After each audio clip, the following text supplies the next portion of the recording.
در تابستان قطعی برق هولوش 200 کیلو حدی شبتاله ما ضایعات دادیم و در زمستان قطعی گاز. به یک باره به دلیل نبود گاز همه چی متوقف شده. این شرحی است که صنایع کشور از حال روزشان میدهند. باعث شده که ما با افت تولید مواجه بشیم. علت عقب ماندن تولید منابع انرژی از مصرف است. ما در شاخص شدت مصرف انرژی متاسفانه 2.5 برابر متوسط جهانی الان روندمون هست و راهکار کارشناسان حوزه انرژی بهینه‌سازی در مصرف انرژی است. اما سرمایه گذاران میگویند خرج کردن سرمایه هایشان برای صرفه‌جویی باید سود داشته باشد. ما سرمایه گذاری کنیم ولی یکی باید بیاد تعهد ما بده که اگر تو اومدی این کارو کردی این گاز صرفه‌جویی شده رو سیو میشه برای خودت. همین عاملی شد برای پذیرش گواهی صرفه‌جویی برق و گاز در بورس انرژی. در این سازوکار برق و گاز صنایعی که در طرح‌های بهینه‌سازی سرمایه گذاری کنند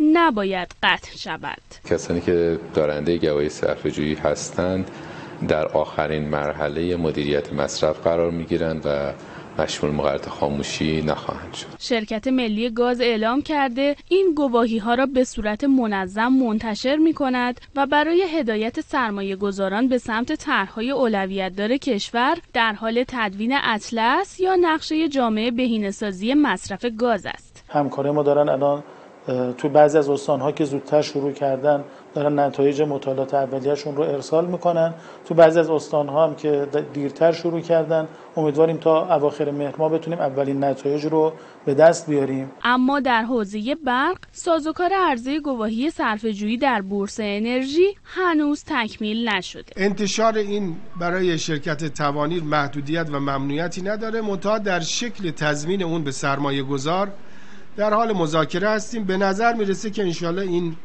دوره زیادی طول نکشه و ما بتونیم کمتر از 3 ماه آینده این رو به نتیجه برسونیم. آنطور که مدیرعامل شرکت توانیر میگوید این سازوکار تقریباً تا پایان آذر تکمیل می شود. رقیه هویدا، خبرگزاری صدا و سیما.